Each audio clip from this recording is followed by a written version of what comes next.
Good evening, good morning. Hello, everybody. Lovely to see you again.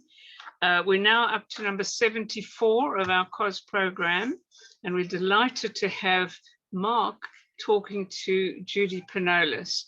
Now, as I said before we went on air, as it was, this forum especially created to include librarians and archivists, as well as scholars, and as well as performers, because they form a really important triangle of the work that we do. You know, without the archives, we're lost, without the scholars, and of course, we need the performers.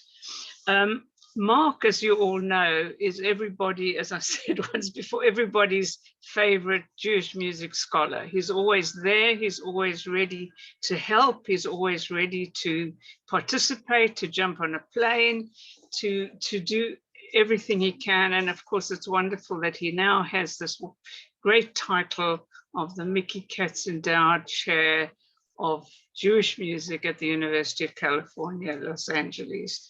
So, Mark, may I hand over to you to start this session looking at archives in the USA.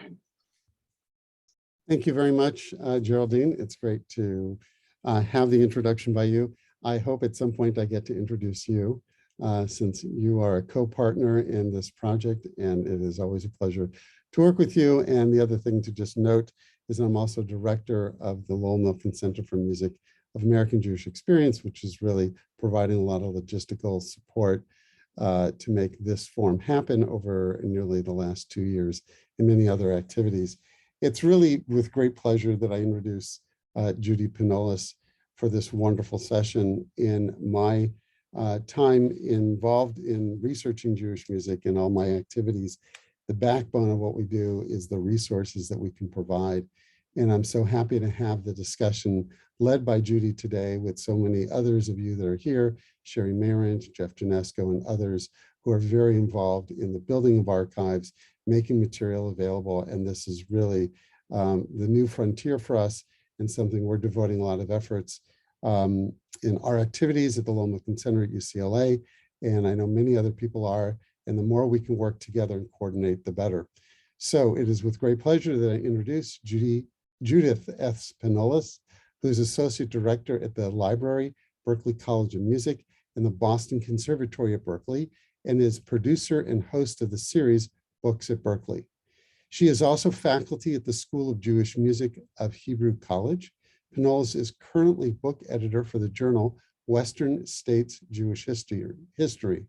Previously, she worked as a research librarian at Brandeis University for over 2 decades. Among other positions, she served as chair of the Jewish Music Roundtable of the Music Library Association, chair of the chapter's council of ACRL, that's the Association of College and Research Libraries. She's also president of ACRL, New England chapter, and on the ACRL National Leadership Council. She has contributed to volumes such as, in a forthcoming edition of the Oxford Handbook of Jewish Music, as well as major reference works such as Shalvi Chaim Encyclopedia for Jewish Women in 2021, the Encyclopedia Judaica 2006, the Women in Music in America since 1900, an Encyclopedia 2002, the Reader's Guide to Judaism 2000. And she has written many books book and music reviews. She's published on topics of Jewish music history, including Cantor Shapiro, Julie Rosewald, The Musical Career of a Jewish Woman in New York, in the American Jewish Archives Journal 2010. I just want to add that's a very important article I always include in my courses, and students really love reading it. It's a very seminal moment of history of a female cantor. Pinnolis is also creator and editor of the Jewish Music Web Center, www.jmwc.org. Pinnolis received the MM at the College Conservatory of Music of the University of Cincinnati and Masters of Science in Library Science at Simmons College. So we invite Judy today on her presentation, Exploring Jewish Music Sound Recording Collections in the USA. And Judy, we turn it over to you. Thank you, Mark. Thank you, Geraldine. And thank you for inviting me to talk at this forum. And thank everybody for coming and listening to this talk. I hope you can hear me. And it's not too echoey. Is that all right? Good. Well, I'm talking today about Jewish music sound recordings in the United States. It's not going to include European or Israeli collections or things from South Africa, but I'm just looking at and took some time to investigate several large collections of sound recordings that are set aside as Jewish music sound recordings in institutions. In an interview I held for my research, Charlie Bernhardt recalled a visit to a large downtown Philadelphia law firm. And he met Robert Friedman there. I'm going to start my screen and start a slideshow.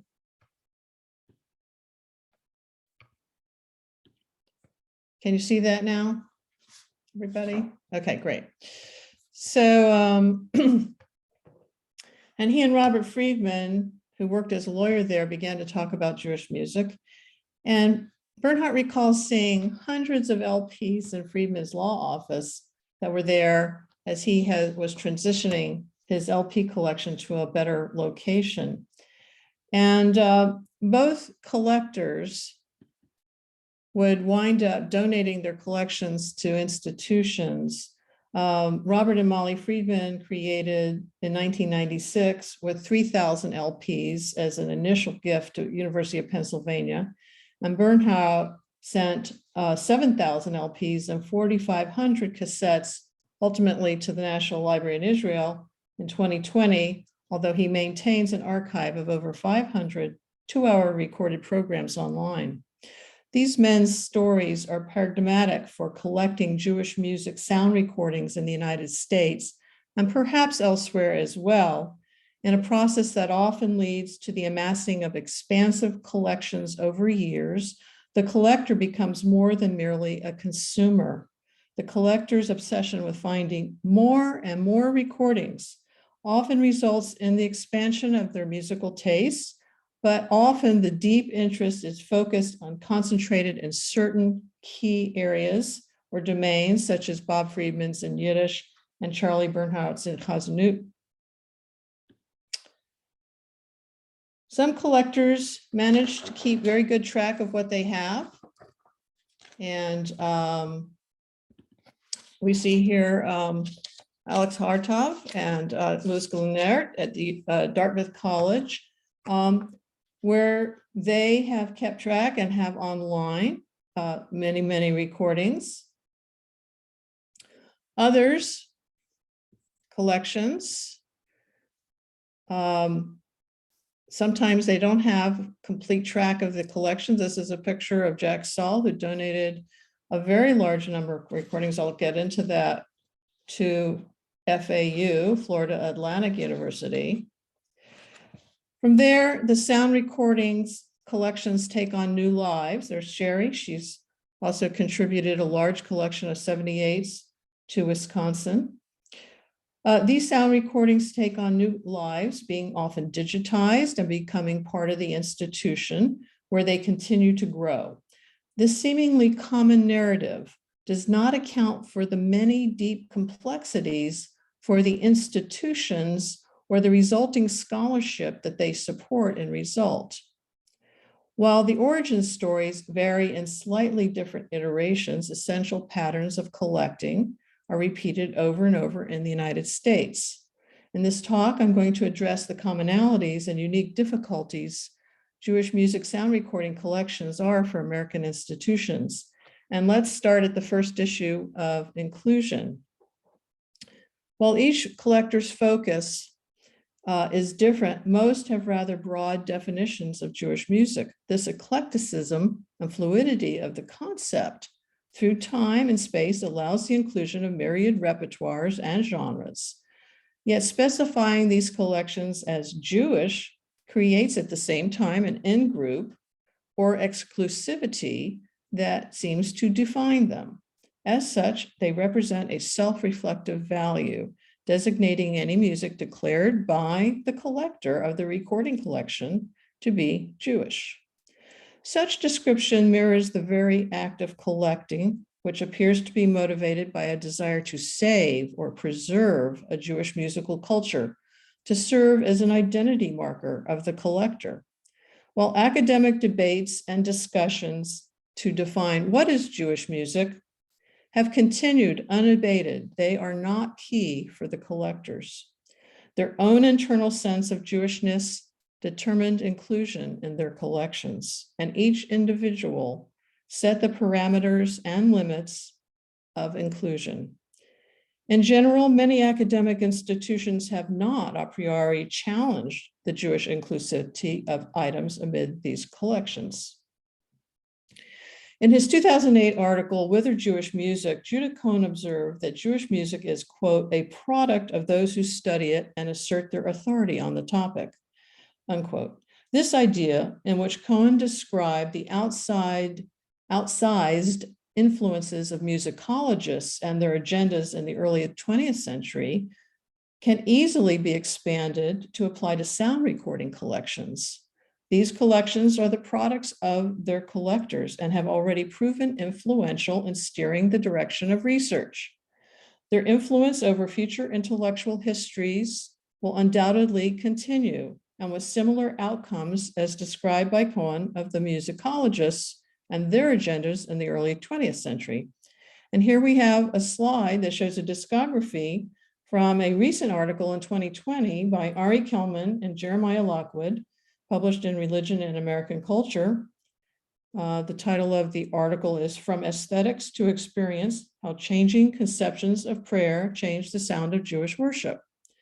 As part of their exploration, they looked at 50 recordings.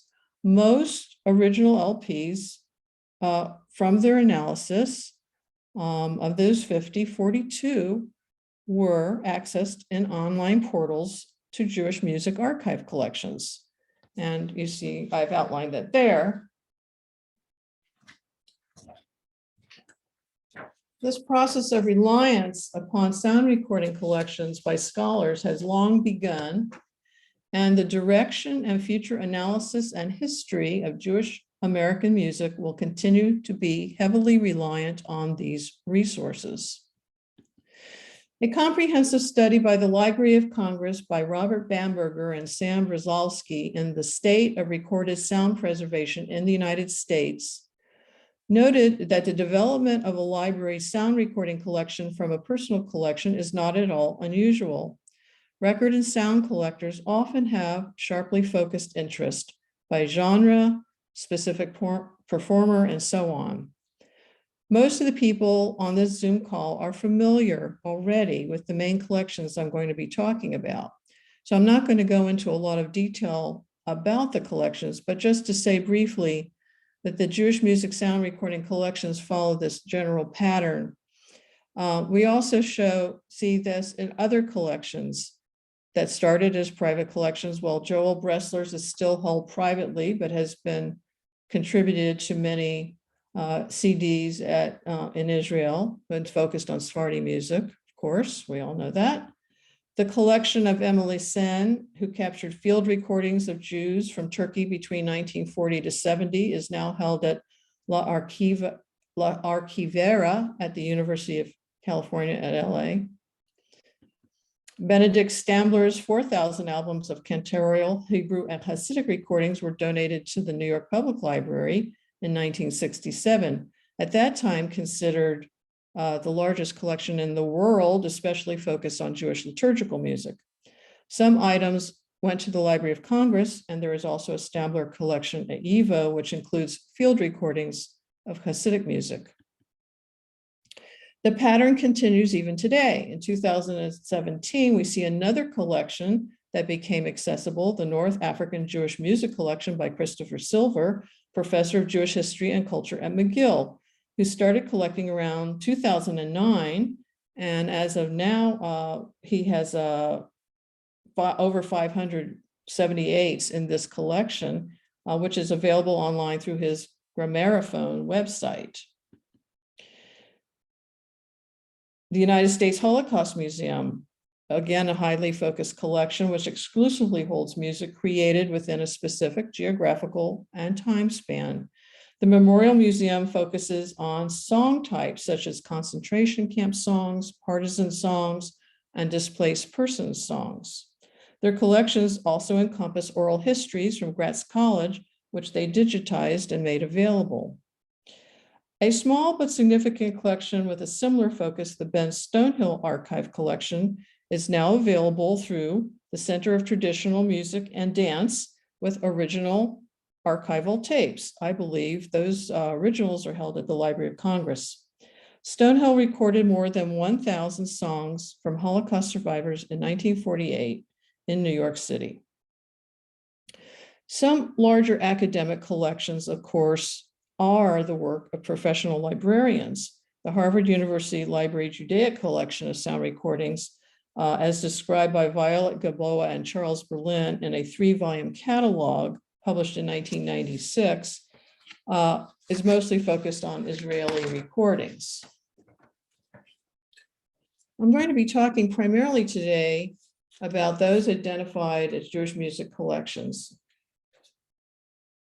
in institutions and other institutions such as YIVO. I'm not going to be mentioning just because I'm limiting the scope, but they would follow some similar problems that I'm going to be outlining. Jewish identity and continuity through sound recordings. I just want to go back, I'm sorry. Much like ethnic recordings of other European immigrant groups, Jewish immigrant involvement in recorded music opened up economic opportunity. Along with Italians, Poles, and Hungarians, they are known to have produced and purchased more recordings and seem to, quote, have more interest in recorded music than others, unquote. Further, the commercial nature of these recordings lent credence to and emphasized the notion that the very ability to market their music to a large audience and to reach the intellectual elite, as well as the Jewish masses, meant that this music was both distinctive and American. These were the products of mass marketing and culture, but they are social products that enable Jews to see themselves as culturally unique and worthy amidst the great swath of immigrant cultures. Recordings play an important part in what William H. Kenney, in Recorded Music in American Life, the Phonograph and Popular Memory, calls ethnogenesis, that is, the development and public presentation of a more self-conscious ethnic group identity. In short, if you listened to recorded Jewish music, it meant you identified. Owning and listening to recordings help build and maintain your identity as a Jew in the United States. While there are certainly highly specialized field recordings in some of these US collections, for the greater part, they represent the aggregation of commercialized interests in Jewish music. Still, these sound recordings provide historical perspective, definitions of Jewish culture reflected back to the community. As Bob Friedman stated so succinctly, his mission was to collect, preserve, and promote the cultural legacy contained in Judaic sound recordings.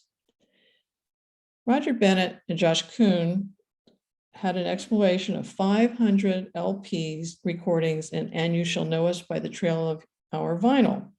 It describes their LP collecting as, quote, an exercise in identity archaeology. They viewed their sound recording collecting of the Jewish sonic past as, quote, shedding light on our own futures, on who we would become, unquote. Nat Tinanoff, a founding member of Florida Atlantic University, described collecting sound recordings as a rescue operation. For him, the preservation of Jewish sound culture was a primary motivator in assembling the collection in the first place. I'm not sure. Let's see. I shall apologize. Here we have a picture of Mr. Saul at FAU with his large collection. before it was processed, obviously. So that's at Florida Atlantic. Alex Hartov of the Dartmouth College Jewish Sound Archive termed the origin of his project a personal interest based on the discovery of a family history. Chris Silver at Montreal remarked that he wanted to collect in order to bring music into the conversation with people. And Sherry Mayrin, a klezmer musician with a vast collection of 78s, now at the University of Wisconsin, wanted to collect every 78 RPM of Yiddish or Hebrew music to ensure the music's survival.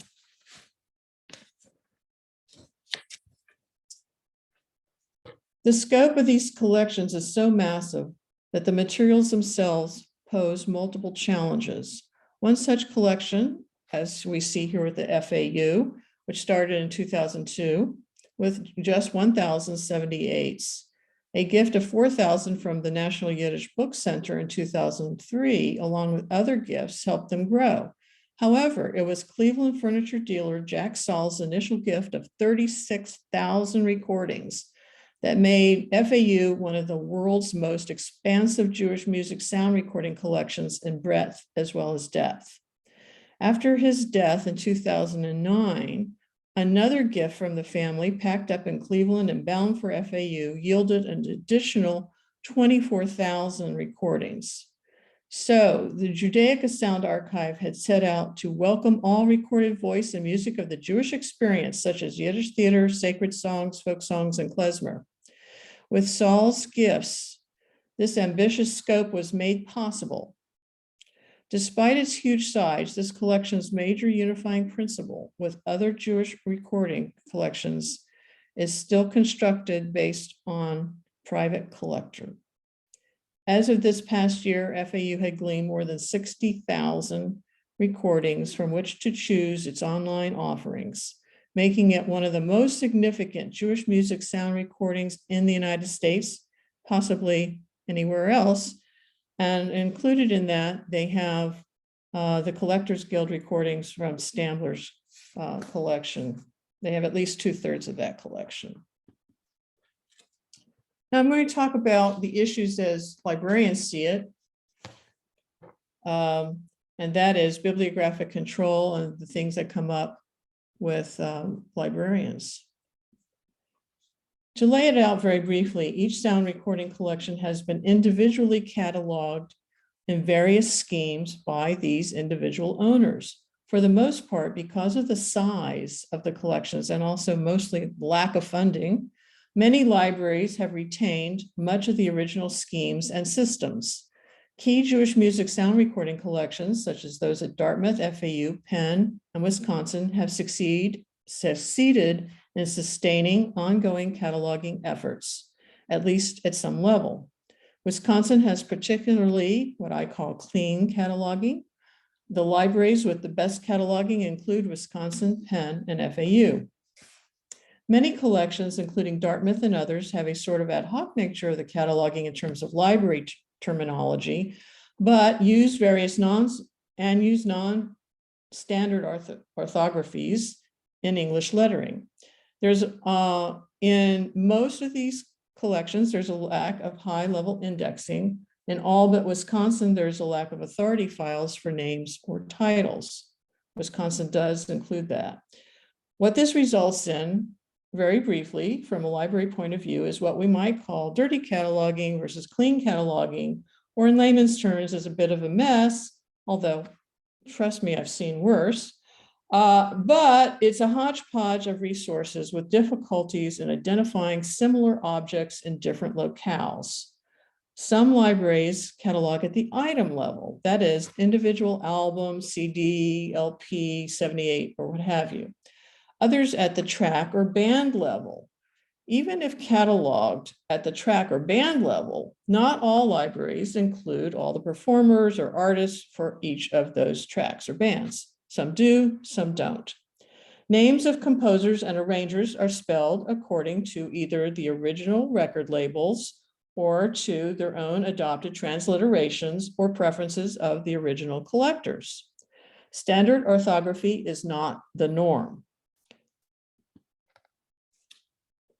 In recent years, the Library of Congress Working Group on the Future of Bibliographic Control has highlighted, quote, hidden collections, referring to the vast numbers of sound recordings hidden from public use due to the lack of cataloging.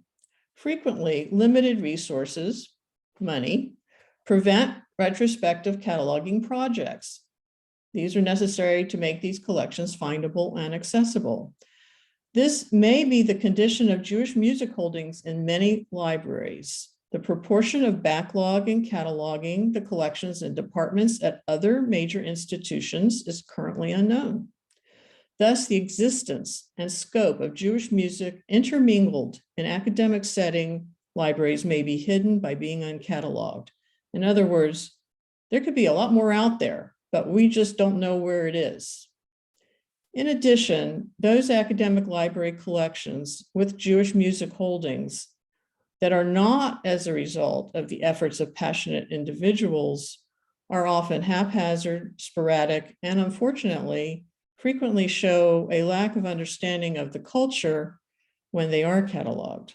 They often have the nature of an afterthought, and in terms of decontextualization, many of these collections lack any real evaluation. Format reissues, transfers, and updates constitute another issue for Jewish music as with other sound recordings. In a study by Tim Brooks in 2009, data indicates, for example, that 57% of the recordings of any genre published between 1950 and 1964 never saw CD reissue, making cultural heritage preservation in multiple formats a necessity. Roger Bennett and Josh Kuhn's examination of their 500 LPs included only those not re-released on CD, thus highlighting this issue.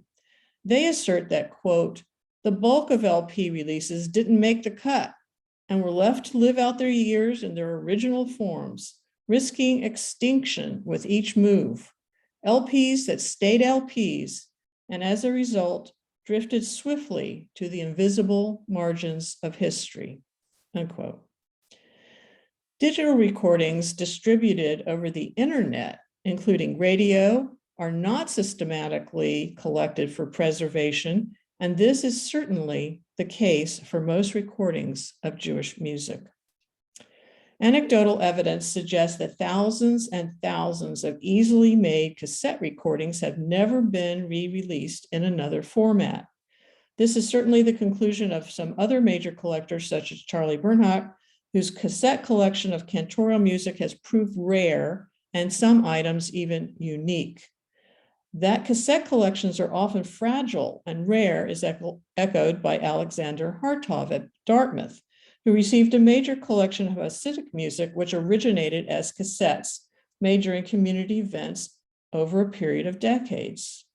The phenomenon of distinct communities recording their events or community elder songs is repeated in many collections known to exist.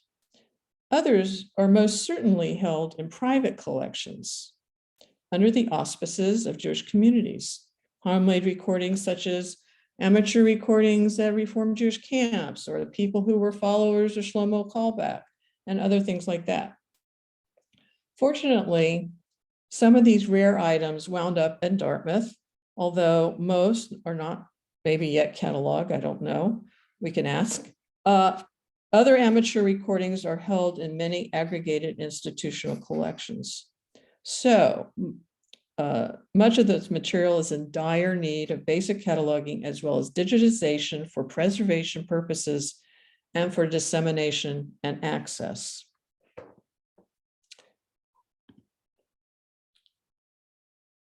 Other issues pertaining to categorization, which cannot fully rely on Library of Congress headings for detailed help, given the structures and complexities of some Jewish genres for which subject names to date have not yet been adapted, and something possibly this group could think about helping with in the future. What Edwin Sarusi describes as binaries have to some extent been carried problematically into Jewish music cataloging used by many collectors themselves. Binaries such as religious versus secular, or folk or popular versus art, vocal versus instrumental are well known, are far from applicable to many Jewish musical pieces, which often fall into an in-between spectrum. These binaries came out of the commercial world and may be useful ways to market, but they are less useful in collections used by scholars. As Marcello Keller points out in his article, the problem of classification in folk song research with regard to traditional music, the problematic nature of classification is, in general, a long-known phenomenon. In Jewish music in particular, there is no extant and certainly no standardized vocabulary to define or even identify the various pieces for in-depth library cataloging, although tagging and some note field annotations may help remedy this in some cases and to some extent. So, for example, a generic term such as klezmer is a descriptor that really no longer contains its original meanings in terms of style of music and requires qualification. More terms have yet to be invented or added to the taxonomies, and that is something, again, that possibly a working group could help with. Another issue is that of preservation. US copyright law, as currently written, prohibits many activities necessary for audio preservation, although the law does provide exceptions for libraries and archives, allowing for some audio preservation. For years, the laws dealing with sound recordings were so restrictive and anachronistic in light of available technologies that they created only the narrowest of paths to which making copies was fully permissible. More than 2 decades have passed since the US passed the National Recording Preservation Act of 2000, Public Law 106474, which, quote, affirmed the nation's collective interest in preserving sound recordings for posterity. Now, Library of Congress also has the National Recording Preservation Board and the National Recording Registry. The Music Modernization Act of 2018 has now modified some of the restrictions of pre-1972 sound recordings passing into the public domain.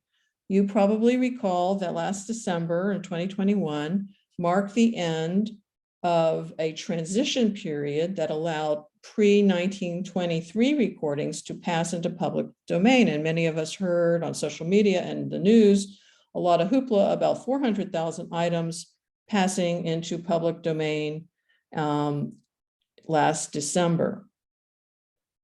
Items published between 1923 and 46 will have a 95 plus 5, so an effective 100-year term before transitioning into public domain. So in effect, a rolling year term. So a 10-year wait, so in effect, a rolling date for another 23 years. Then items published 1947 to 1956 will have a 110-year rolling term, so a 10-year wait after 2046 to 2057 before more opens up. And then items published between 1957 and 1972 will be in the public domain all together at once in 2067, as previously scheduled. So in another 35 years, everything from 50 years ago now will be in public domain. Put it on your calendar, 2067. These so-called compromise dates are the result of corporate influences. Remember that original copyright was a length of 14 years. Now it's up to 110. In terms of digital formats, I wanted to make one more comment about that. Digital formats are not inherently safe harbors of preservation. We all know that. Protecting and maintaining digital audio recordings poses problems that are beyond those associated with the analog recordings that are the primary ones in the collections we just talked about. And they require a totally new set of preservation techniques. Thus, no specific correlation exists between the risk to sound recordings and their age.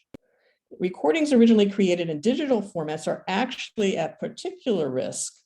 Another barrier is that institutions may not receive funding and need of preservation, but will not be available for off-site listing. Thus, for sound recordings today, preservation and access have become inexorably linked.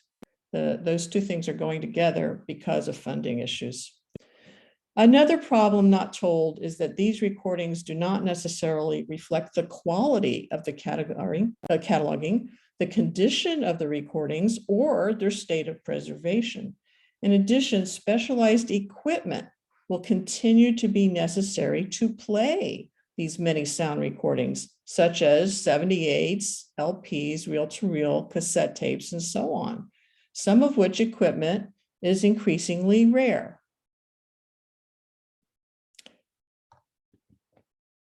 So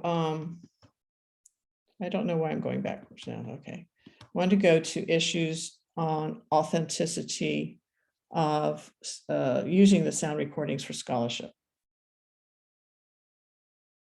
Do I have time for this? Okay. So this is one of my last large points, is that there is a need for source criticism whenever you're using these commercial recordings, because authenticity is a question in commercial recordings of every genre. When it comes to Jewish music, source criticism will be a crucial element for scholars. Sound recordings created, quote, cultural memories and, quote, preserved sounds that had often never really existed in community practice.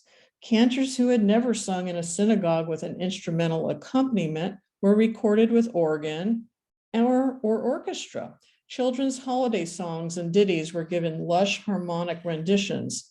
Aesthetic needs outweighed normative authenticity, transforming original practices. As O. Ronstrom captures it, quote, the importance of representations lies not so much in the relation to what really happened there and then, but in the meanings and functions here and now, unquote.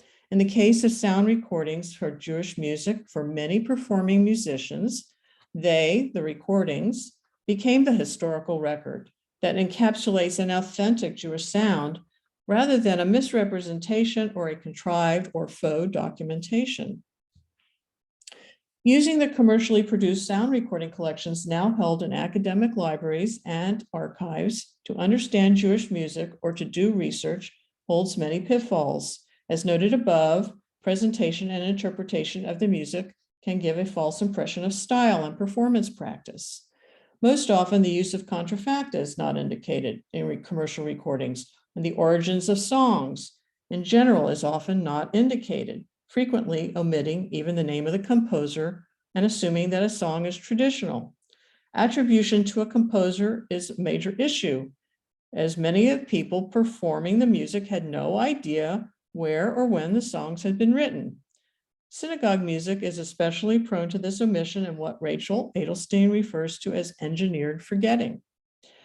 Klezmer music on 78 RPM, often held by the Klezmer revivalists as authentic objects worthy of imitation, allowed only short 3 or 4 minute limited pieces in what would traditionally have been extended sets of music.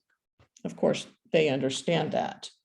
Thus, the music was, for some, not only was the music taken out of context, it was massively truncated on the recordings and also not listened to in a concert hall setting. Commercialized or homogenized musical elements, such as the rendering of Jewish modal music in major or minor for organ or guitar accompaniment, is frequently a problem in Jewish sound recordings. As entertainment, these are perfectly acceptable adaptations and uses of music. Performers and creators can do whatever they want, free to express, edit, use, and interpret music as they see fit. The problem lies in attempting to use these materials for an understanding of a history of this music. American recordings are often songs, quote, dressed up in Sabbath best, or Americanized made for TV versions with lushful orchestrations behind a woman in Cosington. Many of these stylizations reflect not the actual experience of that music, but an idealized entertainment version.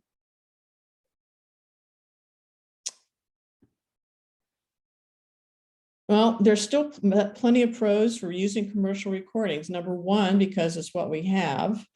A lot of times complementary to field recordings. The commercial recordings are outnumbering and often predate field recordings of Jewish music. And they do provide insight into historical performance and techniques to some extent, and they give a wider and richer view of musical practice. One of the main things about a lot of these recordings is they provide information that is not available through any other written sources, information about performers and the music itself. It is possible to use these performances also to trace an evolution of music and comparison between communities, transmission, and all kinds of other uses for these recordings. So they're really good to have them. And additionally, we also discover musical relationships with some performers who had heritage informants, learned from individuals, and then recorded. So we're getting the benefits of those. The static nature of the sound recording collections that I've just been talking about, we understand that those are analog recordings. The digital collections going forward, how are we going to have that with digitally licensed material online or copyrighted and so on? Some people say, we'll put it in with different apps or make it available this way. It's on YouTube, it's here or there. But the problem is finding out what all is there and collecting it and having a handle on and indexing it and cataloging it. There's been a suggestion of requiring an online only copyrighted music to be just deposited all in the Library of Congress. That's been done with some formats, but it is not currently enforceable yet to have that as a requirement.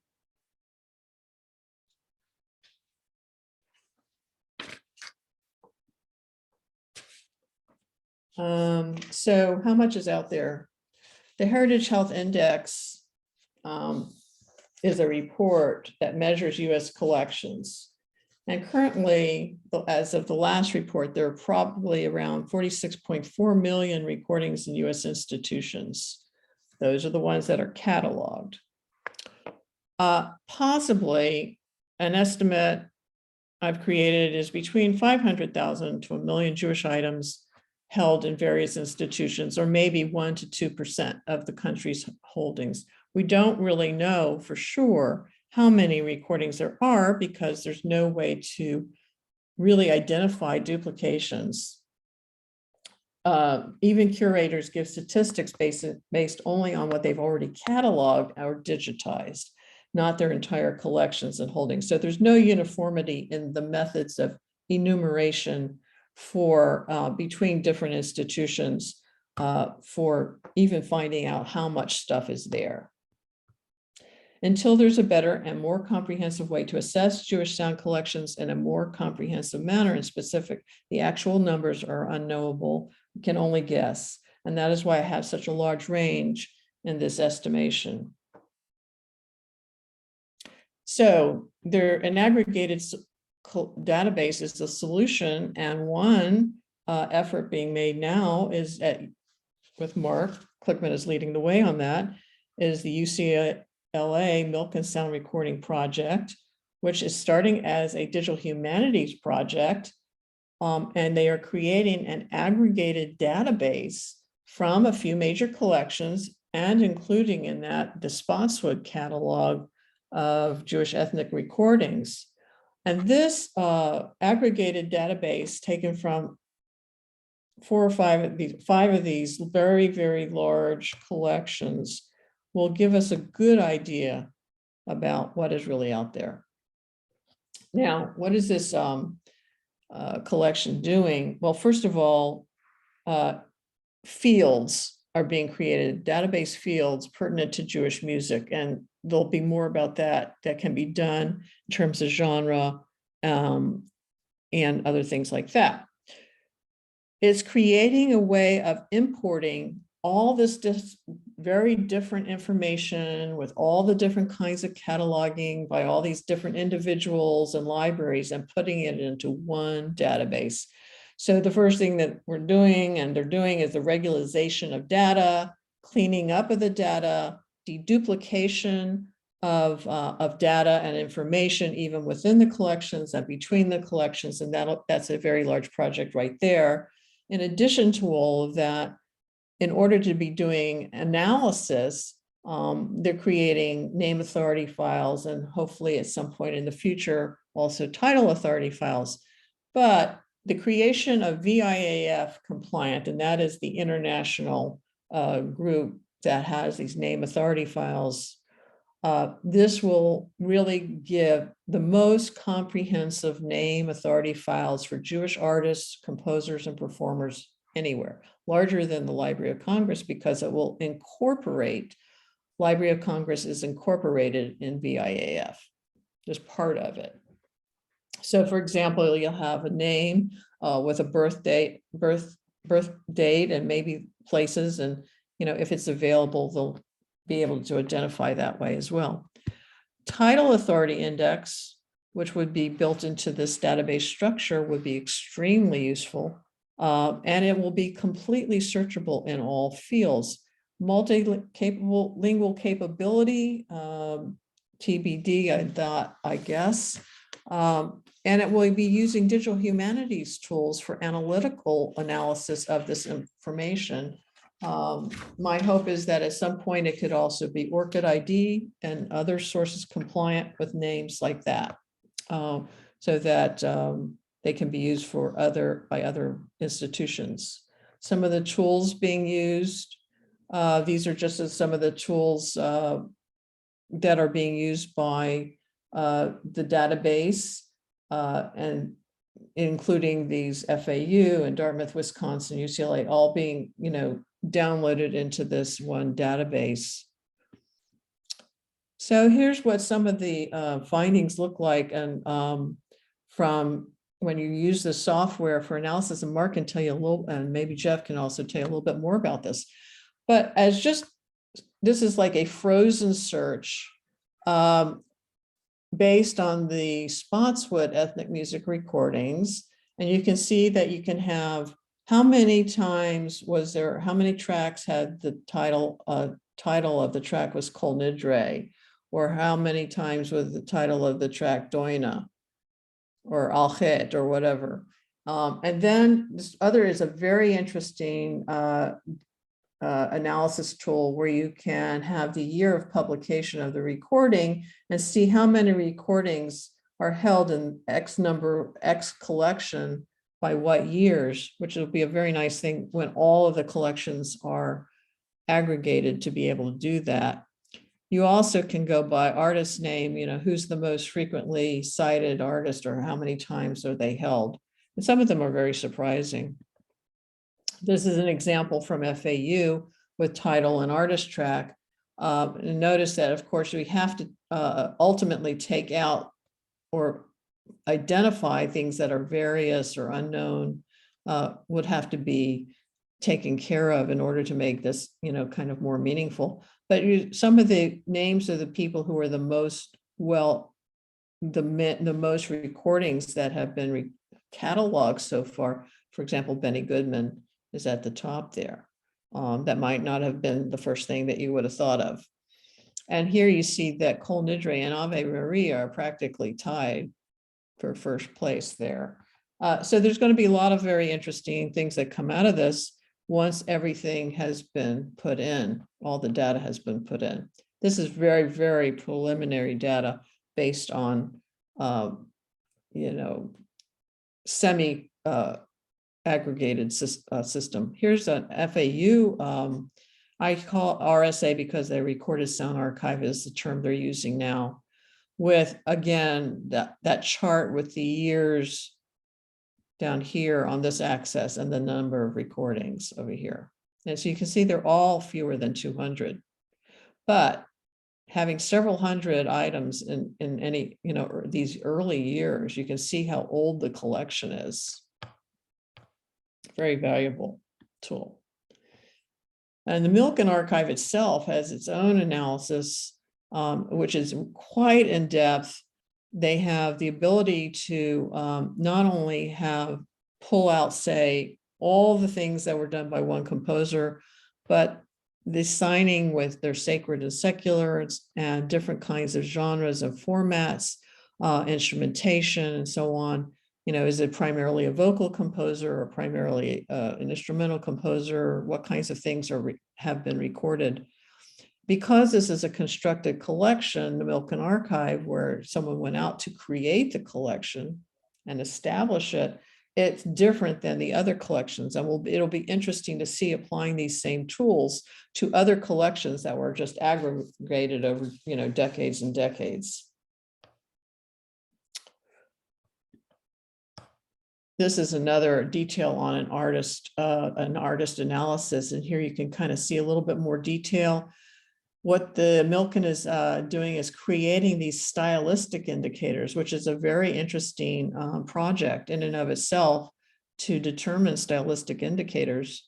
And this is a Judaica indicators kind of project, like what level of function is it? Can you identify this piece of music as Jewish? By what terms? All of those things are going to be developed, I'm sure, further in detail by many people. Genre analysis. This is an example of chamber music analysis in the MILKEN collection. Art. Here they have art music, sacred music, theatrical, folk as the categories here of chamber music.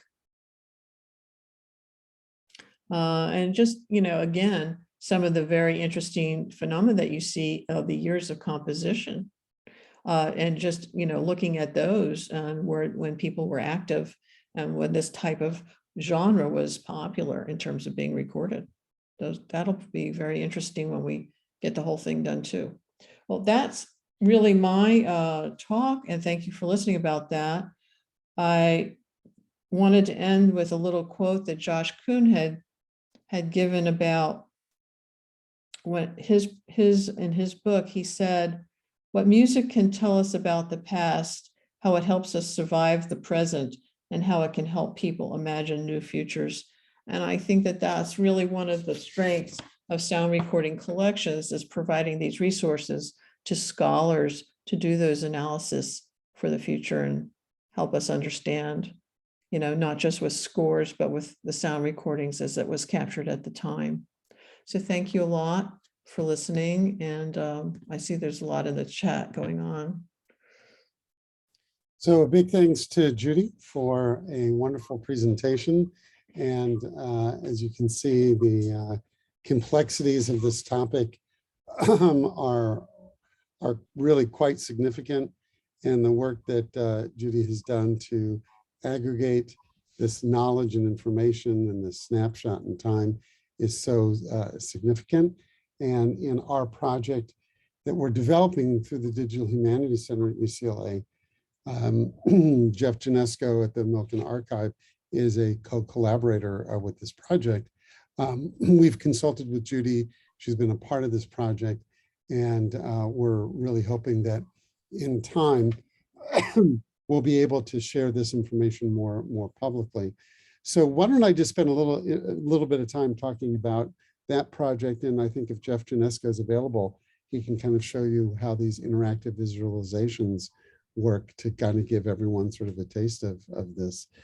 So as Judy mentioned, we developed this project with the thought of how do we develop a recorded, commercial recording Jewish music database by aggregating all this information so that we can say things about Jewish music, about when particular items were recorded.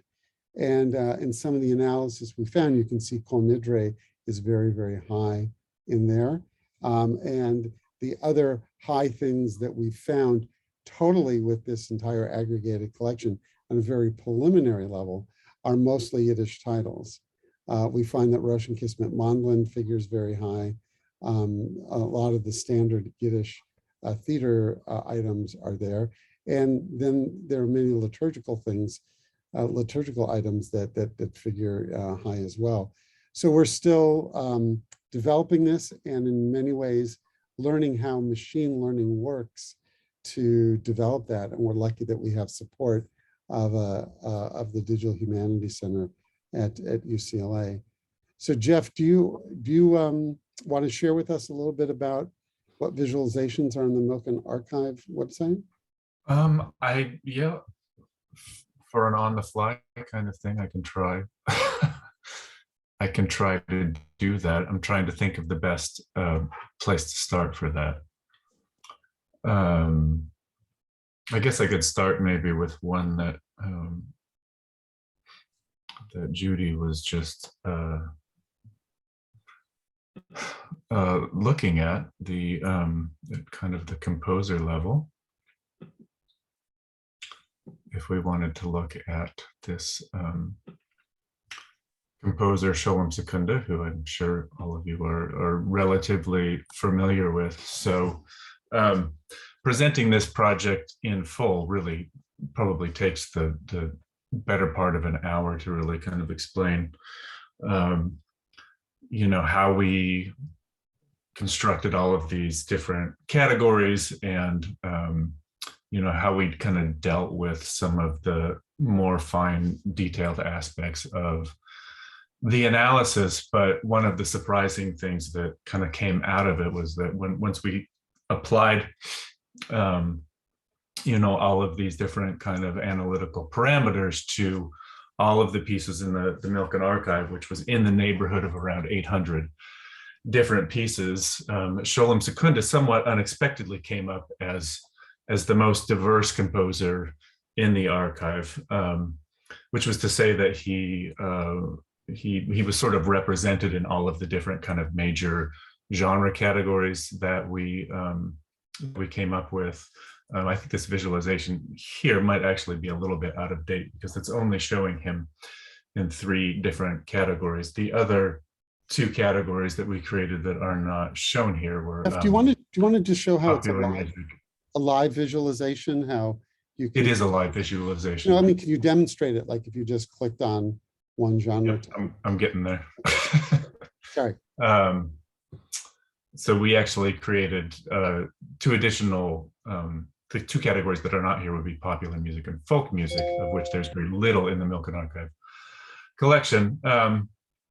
So if you wanted to look at what Sholem Secunda had created in the category of sacred music, what the interactivity that Tableau allows for is to kind of filter down by different categories. I could go down a little further if I wanted to look at, we don't have the commission information on here, or do we?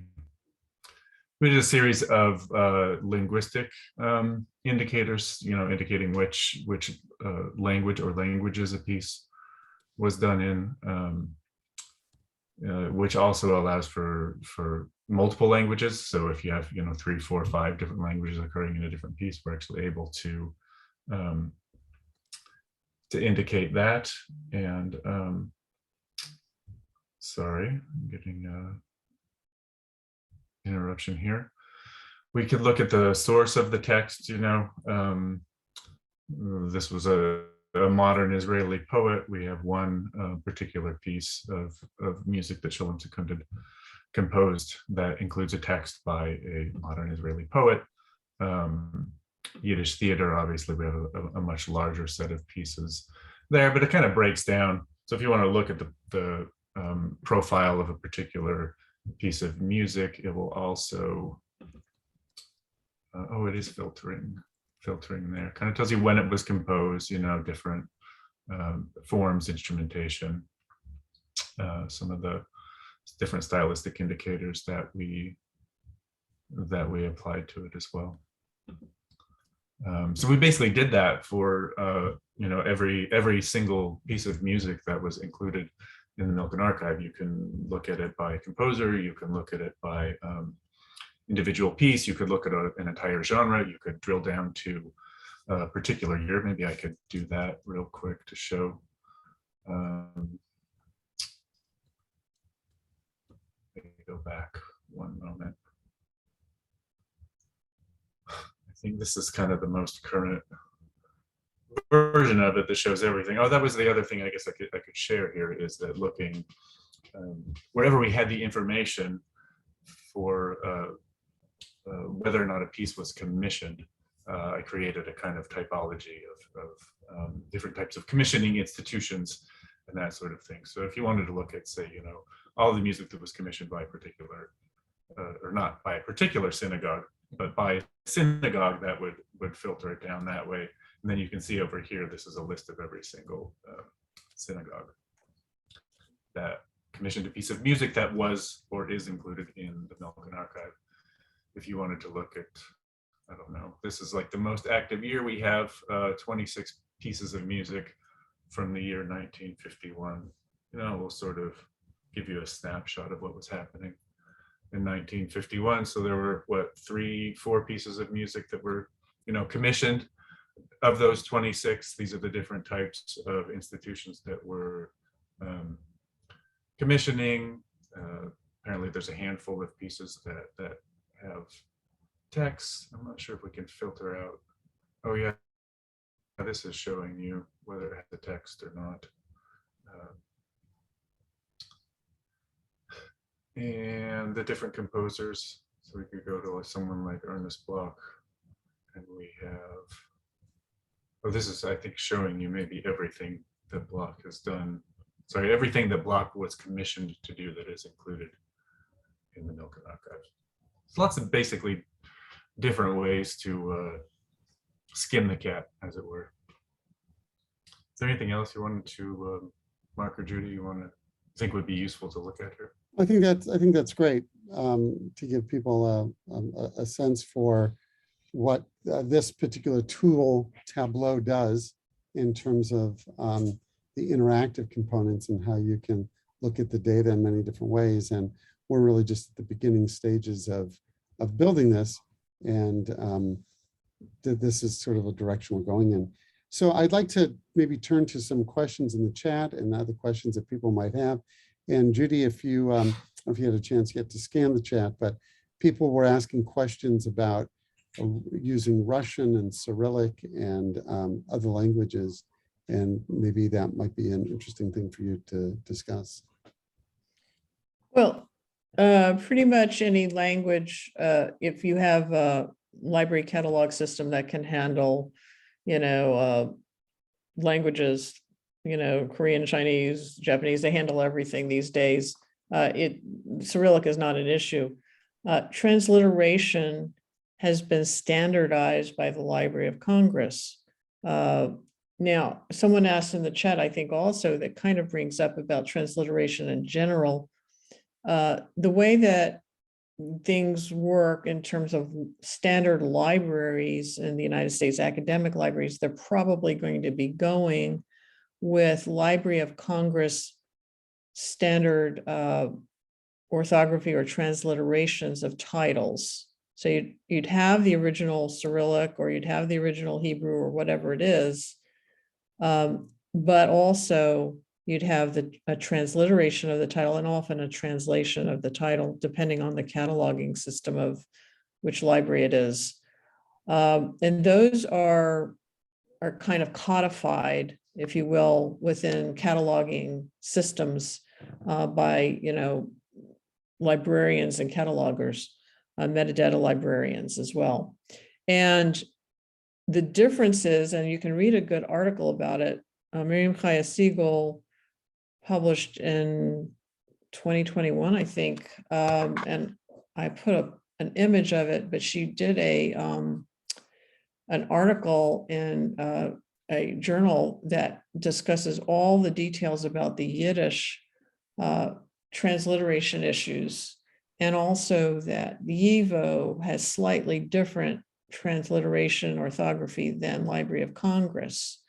And, then people are going to say, well, which one are you going to go with, and so on. The same thing could be said of Hebrew.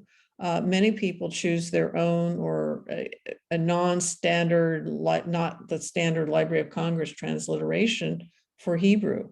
They may choose to go with another transliteration system. And because of that, I'm not making a value judgment about that, believe me, because everybody's going to go with something that works for their system. But what it is it makes it non-standard. That doesn't make it bad. It just makes it different and a little bit harder for people to, computer systems to work with it. That's why having authority files is so critical, because the authority files will have all of the different spelling variations and be able to capture that. So with computers, you can do that today, where you can have a system that says, if you see this, include all these other things. And that's what an authority file will do for you. Any variant it will pick up, and then including different language and different letterings, variants, and different spellings. And that's why those are so critical. And we're very fortunate that tremendously good cataloging happened at Wisconsin, from what I can tell, where they have used Library of Congress authority files for the names, and they're capturing that. And question will be, probably Miriam Kaya is more familiar with it, on titles, the titles as well. So if you're looking for by Mary Duchesne, that could be spelled, 15 or 16 different ways. And so you want to be able to capture the title with a title authority file, whichever way someone spelled it, it would capture it and say, oh yeah, you mean this. And the computer would handle that. And that's what really makes it so wonderful to have those. And she goes into great depth in her article. I think it's in Revue de Musicologie in French, a French journal, about the YIVO and the transliteration system in the United States and the problems with these transliteration systems. It comes to the same conclusions that I did, which is that, having standardized name authority files will help.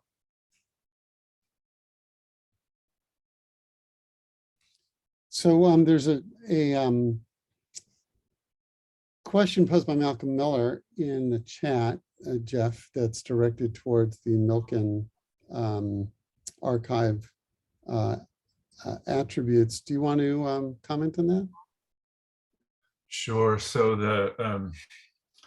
the project that we started this, the larger project with, we took the MILKEN archive data set, one, because it was a small enough data set that we could actually analyze the entire thing. So I worked with a graduate student at UCLA to create some of those different categories, and then kind of go through and listen to all of the music, to read all of the notes, and really apply those kind of analytical tools. The MILKEN archive, as I mentioned, we were working with about 800 different pieces of music. The aggregate database that we've created has about 250,000 different records, so not accounting for duplicates. So applying that kind of analysis on that scale is a problem we really haven't figured out quite how to solve. So one approach that we've discussed has been, we take the basic data, the kind of non-analytical data that we have access to, and we provide researchers with access to that. And then, they can create their own data sets for their own purposes of analysis. And maybe there's a way that those analyses could sort of talk back to the database that we're creating. We had a really smart young undergraduate student who actually built the database for us, and he was toying around with machine learning. So looking at the analysis that we had already created and seeing if you could teach a machine to analyze all of that data and basically predict how other pieces in the collection might fall into that. I don't have super high hopes for something like that, but maybe it's possible we could get to some level of acceptable accuracy that would be useful to people. But as of yet, I mean, I don't know how we bridge that gap from 800 recordings to 250,000. So, thanks very much. One of the developments of this project is that we have a number of undergraduate students doing what they call capstone projects for a minor in digital humanities. And we had one last quarter who looked at lyrics of Yiddish songs that were in the MILKEN archive, and through various digital humanities tools was able to determine which words are used the most often, what associations are made by various words. And in the field of digital humanities today, people are doing that with rap lyrics, with all sorts of, song lyrics, to really look at content, to really look at a range of data in different ways. So this is really the very, very beginnings of the developments of these tools. And it's, obviously something that a lot of college students really gravitate towards, and, this heavy use of data. So it's going to be very interesting to see the results as they develop. Yeah, Marcia. Yeah, well, first of all, Judith, thank you so much for the presentation. I think that anyone working in any kind of scholarly area of, as you put it, Jewish music, whatever that is, would benefit significantly from just this brief introduction, because I'm not really sure how many scholars really are that aware of these archives. I actually have been aware of them, but for a long time had been wondering, how one could actually utilize the materials. So the fact of, the emergence of digital humanities as a platform, if you will, for analysis, I think will be very significant. But as Jeff pointed out, it's great, the sort of what I would call prototype stage that exists now at the MILKEN archive, but you're working with 800 individual elements, as opposed to, as Jeff said, 250,000, and who knows what more will come out once it's publicized, both nationally and internationally. So a lot of work to be done, needless to say. But as a scholar, I'm wondering what any of you who are engaged in this process could offer now or in the near term relative to the integration proposition, because it's really so redundant to have to go to each archive and, again, issues of orthography, et cetera, it becomes unnecessarily time consuming in aspects that have nothing to do with the actual goal itself.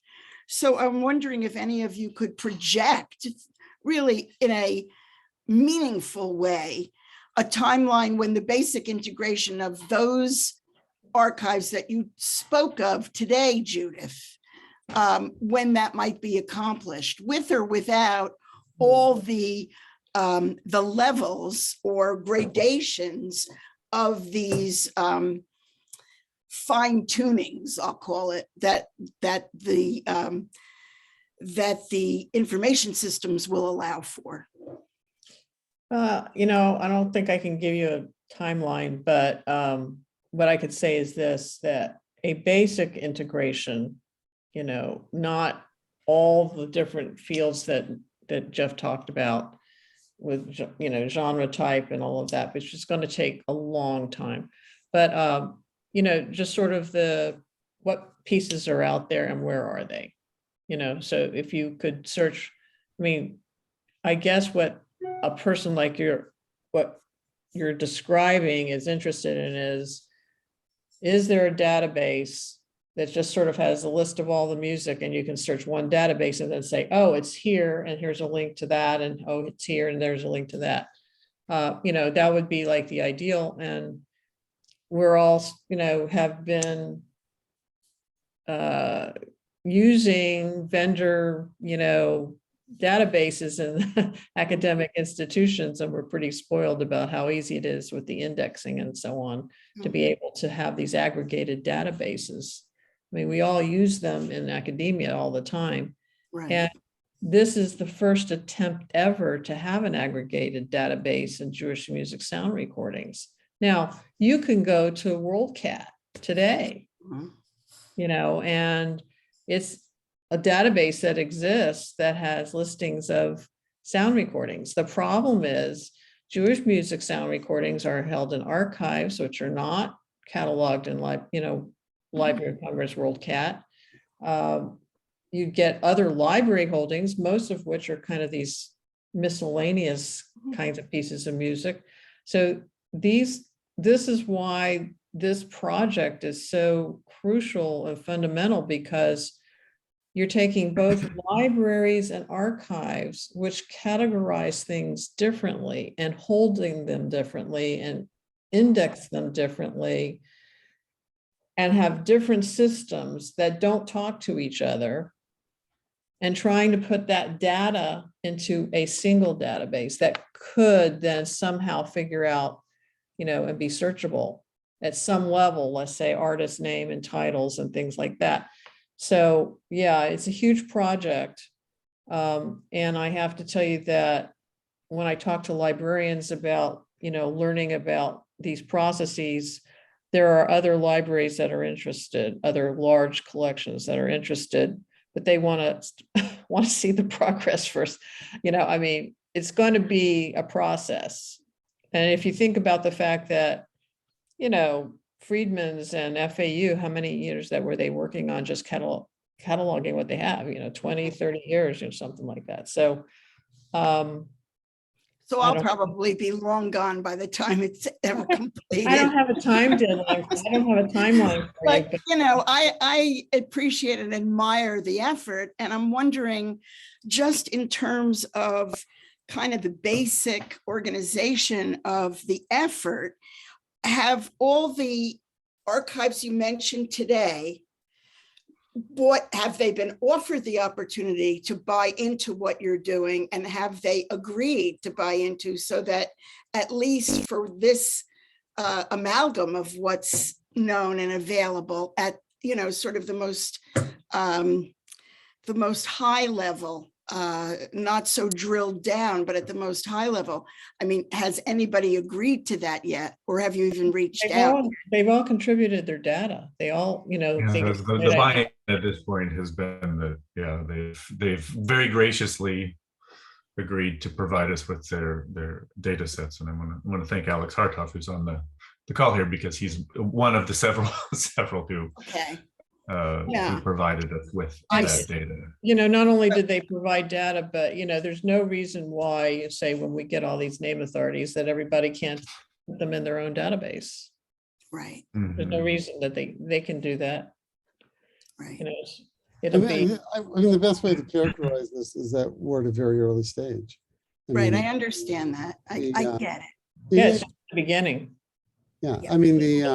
Each one of these archives have very large databases, relational databases, and get them to talk to each other is a really, really significant, task. And it's not as if we have, the tens of thousands or hundreds of thousands of dollars that it would take to get this done quickly. It just exists. If there was if someone funded, like Mark said, it would take a very large amount of money, but that could be done with money. You could send it out to a corporate indexers or whatever. So, that's a possibility. Alex was. Yeah, if I may interject here on the subject of finding stuff, I don't know how everybody else's databases are designed, but I suspect FAU is similar to ours in that we have created it so it's fully indexable by Google. And if you wanted to search for a track on our archive through Google, you just type whatever you search for and include in there DJSA, which is the header for our site, and it will come up. And it will do in its own algorithm a lot of approximate matches as well, so that a lot of the problems that you're discussing here, instead of building them in your database, you can exploit Google, who does things quite well actually, and you will find a lot of stuff. Yeah, you could do that. I'd like to go to Rachel, who has had her hand up for a while. Hey there. I just have a really boring practical question that I realized I needed to ask a Jewish music librarian. And hey, there's a Jewish music librarian.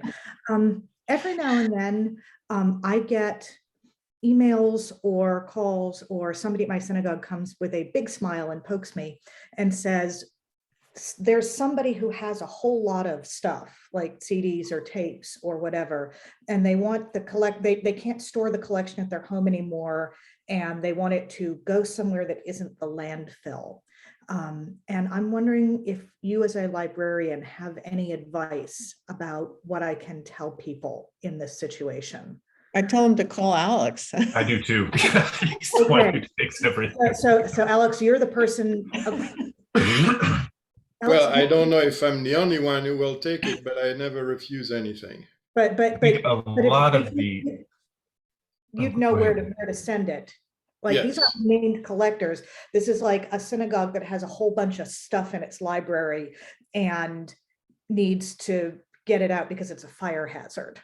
Yeah, I mean, for years and years, I used to send folks to FAU, but now I got lots of those kinds of calls and emails and stuff. But today, I generally would, if I get that, I refer them to Alex. Great. American Society. Alex, that would be the only person who is still actively collecting. Yeah, the American Society for Jewish Music also accepts donations. Oh, and like Alex, we never refuse anything. Sometimes we sort stuff out, and if it's duplicates, and select if they have a better copy than our copy, we keep the better copy, but we never refuse anything. I just wonder if it's worth for all the collecting places to just kind of develop like a PSA, we are collecting, because it's just good for anyone who's doing any research or librarian. I mean, these kind of things come all the time, to me, and we have our own, machinations of how we do things at UCLA, but to know that there's an open call from some places, we should just get the word out. So just with the hand raised order, we'll go next to Geraldine. Did you purposely raise your hand, Geraldine? I did. In the early 90s, when we started collecting a library for JMI, I went on a tour of the world looking at what people were doing to catalog their music. We went to the National Archive in Jerusalem, went to America. I think I met Bob and Molly Friedman. I had long talks with Neil Levin, of course, telling me all the difficulties of, that things don't even have a title that matches. And certainly in liturgical music, there isn't a title. You start with the first word, but some people start with the second word, etc. Anyway, and people seem to be struggling with different systems that were all inadequate and frustrating. Some were using Aleph, some were trying to use something. It was the very beginning of this. And we came home and we started to create a catalog system. And this may be, obviously it's old and it didn't finalize into anything, but I think listening from what you're doing, it's being able to drill down to the essentials rather than add all the extra bits and pieces. And the cataloging system we made was based on 5 interlocking catalogs, so that you had the title of the piece, you had the composer, you had the I just wrote it down somewhere.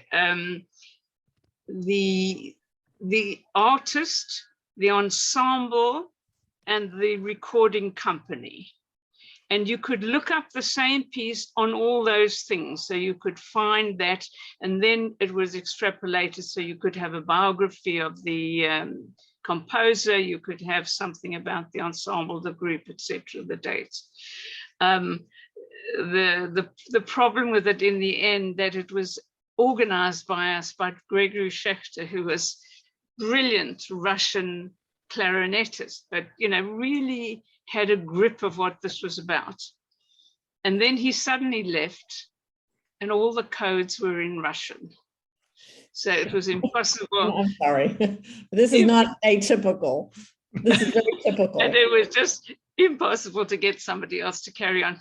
But if that system of these 5 interlocking catalogs is useful in starting something else that will connect all these libraries, I'm very happy to share it with you. Thank you. I think that Geraldine pointed out something that is very, very common, and that is, and this happens also within libraries, and that is you have individuals who develop a technology or methodology or a code or whatever, and they leave. And despite the fact that there might be some documentation, frequently people are stuck, either they can't develop it or they don't know, or they don't have anyone who has that skill set, or people can't figure out what the guy or the woman meant in the coding or what have you. And this happens more frequently than I'd care to imagine, to really talk about, because it's not just for sound recordings that this happens. It happens in all kinds of facets within libraries. And it's a problem because, people want the technology now, and the commercial companies that offer these solutions are so expensive and not every library can afford it. And they're so general that they don't fit the needs or the niches within the different libraries or archive systems. So it's a dilemma within libraries as to, do you develop your own, or do you and do that, or and we have some at Berkeley, and down the street Wentworth has some, and Northeastern has them, and New England Conservatory, and everybody has their own thing that they created in some niche thing, and they're all different. As we say in Yiddish, it's Shabbos Zich Allein. Everyone makes their own Shabbos. Everybody does. And, this is one of the things that happens, is that then the developers, either they are not good at documentation, or they are good at documentation, whatever, it becomes problematic. So, so this is a common story. And that's one of the reasons why, I say, if you can put everything, or, Alex suggested, put it in Google, that may not solve all the issues of doing Jewish research, but it's going to be something that's very standard. If you can put some of, some basic things, like you say, your 5 elements, and put them up in the Google search, why, fine. But it's not going to answer other questions of the kind of analysis tools that, that Mark has, looking at doing, that will give scholars something really deep and valuable in the future. That's a little bit different than a finding tool. So if you put all of your items into a Google search, you can easily find them, but to do an analysis with them is a different story. So I just need to intervene for one moment and just want to look at the chat. And Charles Heller has asked if Alex Hartov could put his contact information, if that's possible. Charles would like that. I'm going to Michael Levitt should maybe offer. I did not want to be both collecting. presumptuous. I'm going to turn sorry. over, excuse me, I'm just going to turn over the the chairing to Geraldine because I need to excuse myself. But I want to thank everyone for being here, and a big thanks to Judy for doing such a wonderful job. Thank you. Right. Thank you, Mark, and thank you both. Who else wanted to talk in the discussion? Judith, you seem to have this paper written. Is it published somewhere?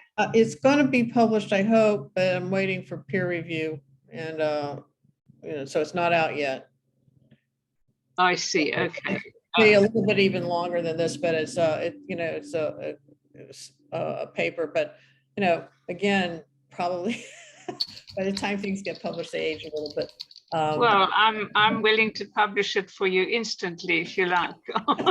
Or not. I don't think I can do that at this point, but I think that if anybody has any questions in particular, I'm happy to try to provide if I know the information. I can say that there's a tremendous amount of interest in by other libraries to ultimately be able to think, well, can we join this kind of a database and in the future? And I think it'll be a really valuable tool. But it's going to take a lot of work to get it off the ground. It's complex. Yeah. Alex, did you want to come in something? And then Malcolm Miller's got his hand up. Okay, I just wanted to comment on that.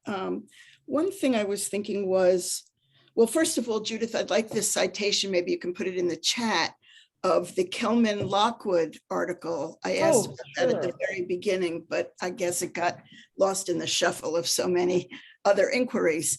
But the other idea that might be useful, I think, is while you're developing within, the MILKEN archive, let's just say the various, not only fields, but levels of distinction that can be made within in each of those fields. It might be interesting to kind of come up with a question, a problem, what have you, that would work across the archives you spoke about today, and see if, people working at each archive might be able to just fulfill that for one example.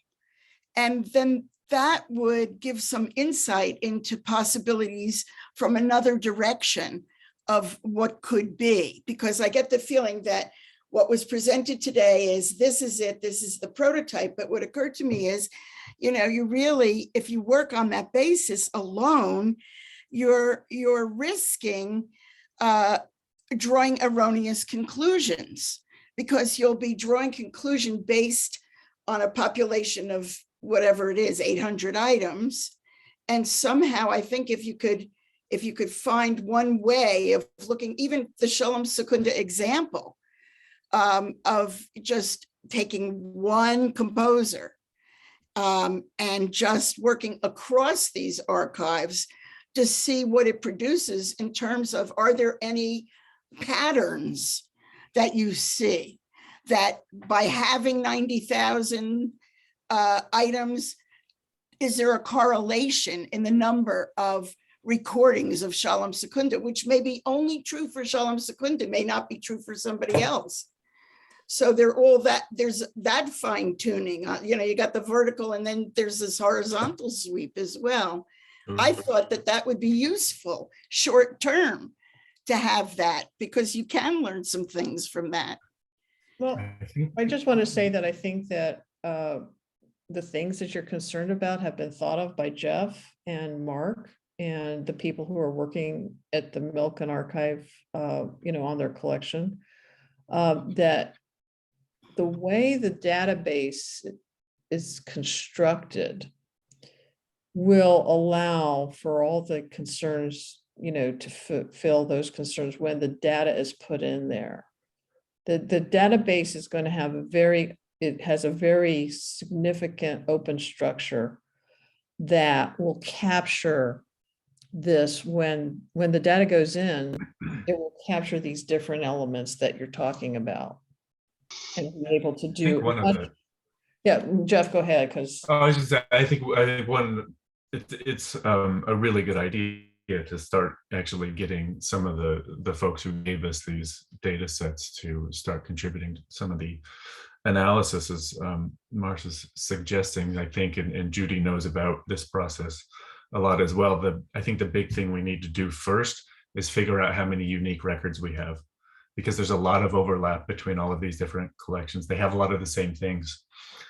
So in order to do that, I think we need to figure out, and that's one thing that we've just really been hung up quite a bit with, is how do we deduplicate the entire collection to figure out how many actual unique commercial recordings exist amongst all of these different collections. And then I could see, okay, how many unique items exist in Florida, how many unique items exist at Dartmouth or whatever, and then maybe we could take a subset of a composer of a time period or something.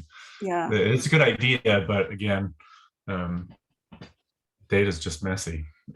Yeah. It's just as even good data is like difficult to work with. You know? Yeah. Just to give you one example, the American Society for Jewish Music has an arrangement with the National Library in Israel, where we share our materials. We sent them our cassettes, they digitized them, sent the digitizations back to us, so forth, and we're sharing digitizations. But what Jeff is saying is very important, because we found that of our cantorial recordings, which is the bulk of our Bernhout collection, is that the National Library in Israel didn't have 28% of them, which is enormous. And more of the cassettes, which are, as Judy mentioned in her talk, are can be even more unique, because they some of them are not even registered anywhere really. They were just made and circulated, and Charlie Bernhout, before he donated his collection to us, being a collector, would pick up anything everywhere. And so we have I don't know, 3,500 cassettes of Jewish music, most of which is probably not cataloged anywhere. right. And Judy sort of pointed to this earlier. How do you deal with things that have been reissued, right? Something was on 78, then got reissued on an LP and a cassette maybe. How do you look at that in terms of a unique recording?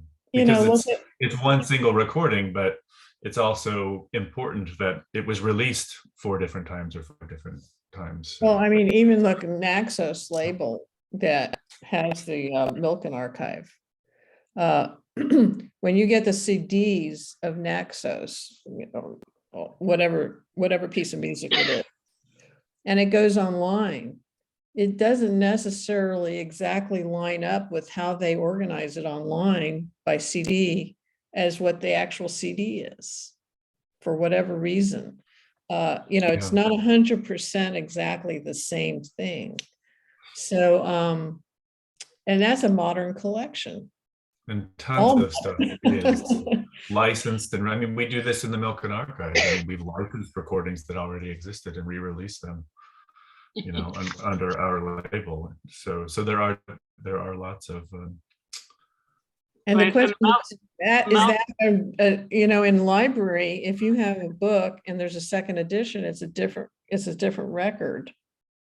So even though it's the same book, if it's a different printing, some places make it a different record. So the same thing with recordings. In library cataloging, it may appear to be 2 things that really, if you listen to it, it's the same stuff. So is it 1 or is it 2? Well, that has to do with a lot of old recordings that are done on compilations as CDs. Take Rosenblatt for the biggest example. They've all been reissued on CDs, but there's a we discovered a purity question too.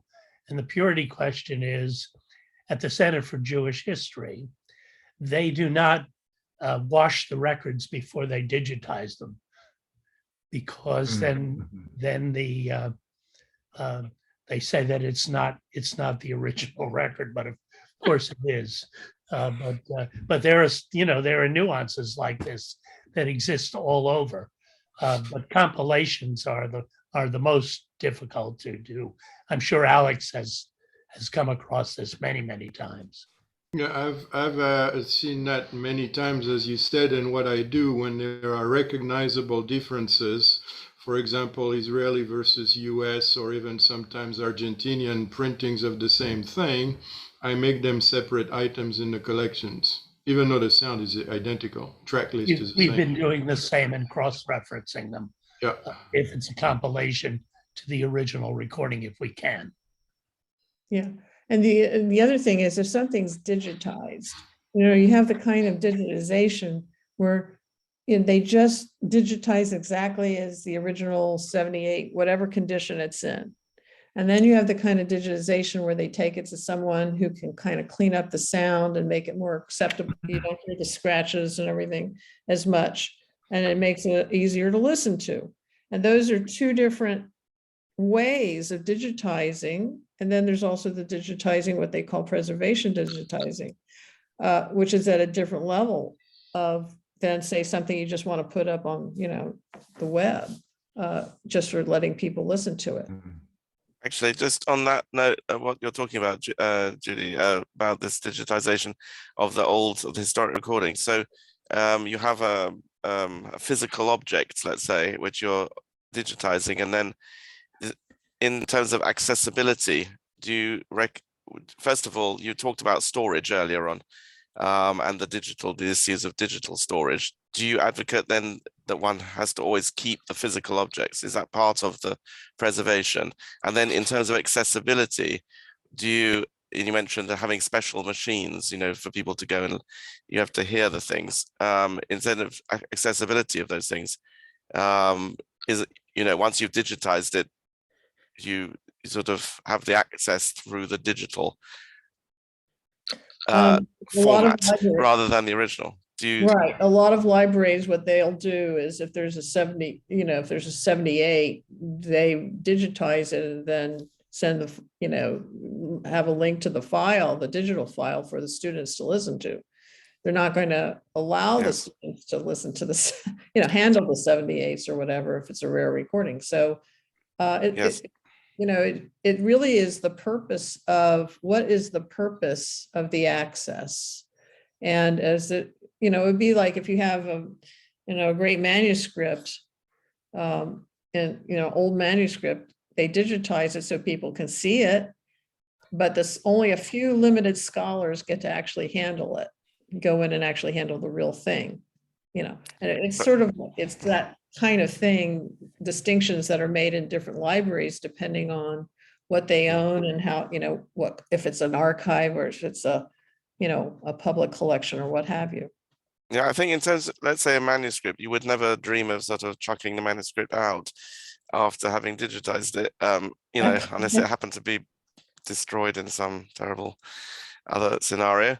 But I mean, in terms of the LPs, let's say, collections, isn't there some sort of idea there that, you've got this huge amount of physical objects which you can't store, so let's digitize it, and we don't really need the analog objects. Is there any sense, does that happen? I mean, that let's get rid of 10,000 LPs because we've digitized them and we don't need, but also, why do you need, since there were so many of them, a manuscript is a unique thing, but an LP, even a 78, you can have your master somewhere, but you don't need hundreds of them around. You only need one or two. So it's an interesting question when you say what you need. I mean, an archive is in the business of preserving the past and original documents, primary sources. So whether or not the object is considered a primary source that is being preserved for posterity, That is one of the missions of an archive. That may be different than a library, which is to provide access to information and content. That's different than an archive that's preserving objects. So those are two different missions that are completely, can be completely different depending on the institution. So for example, FAU and Penn are considered archives. Right. And those are going to be different than, say, a collection that's integrated into a library holding collection. The other thing is that library holdings are weeded periodically, and anything is subject to that. I know that where I work at Berklee College of Music, they weeded the LPs. And guess what? We're recollecting LPs now because students want to listen to LPs. We had to buy turntables for them to listen to it. So, and why is that? Is because, these sometimes sound and, the quality of sound and the issues of the dimension of sound with an LP which is different than compressed sound in CDs, especially early CDs. So, a lot of people who are aficionados really want to hear the real thing on LP. The analog. Yeah. So, this is different levels depending on the use and the function of the music and who's using it for what purpose. Will all be different depending on that.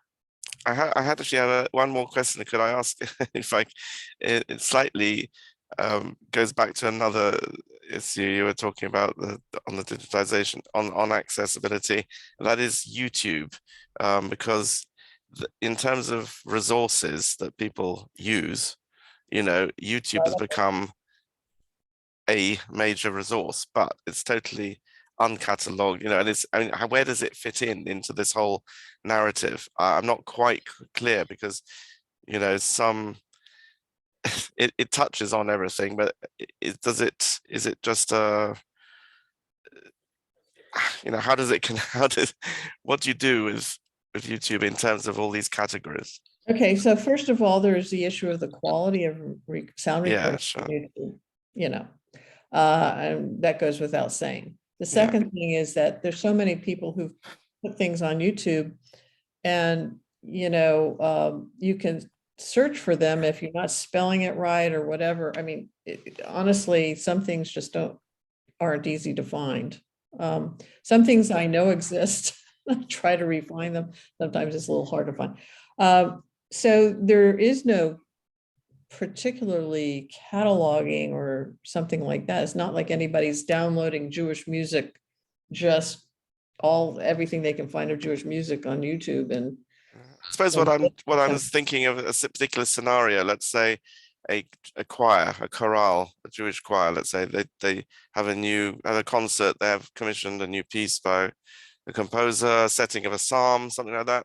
They'll film their concert, and the concert goes onto YouTube. They don't produce a commercial recording. They don't send and yet there it is. It's available for those who want it. Maybe they put it on a named channel. They give it a sort of status. At some point, maybe it becomes a commercial recording. It goes on to Spotify or something if they get that far. Maybe not, but it's still an interesting example of a particular genre. And how do I find out about it? Exactly. No. I mean, if I'm one of their friends, or I'm on their mailing list, or they, Sure. somehow interact with somebody I know, I find out about it. Yeah. But how do you bump into it? How do you find out about it in the sea of information of YouTube? Yeah, and if you do, maybe there's a net. Maybe one could create a sort of literally a net for fish those sort of things. Like links to links rather than. I mean, I think it's just because a lot of self-publication, a lot of self-promotion, composers. Yeah, those things come and go too. And they also they take them down.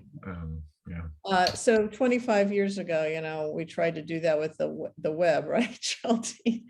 Or we started trying to capture websites. You know, I started that in the early, you know, mid 90s. They're almost going on almost 30 years ago.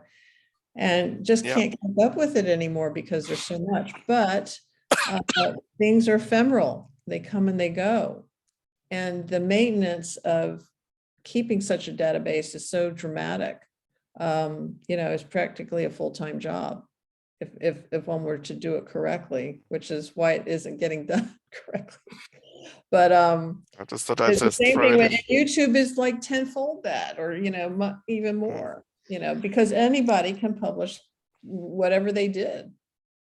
As we are now doing.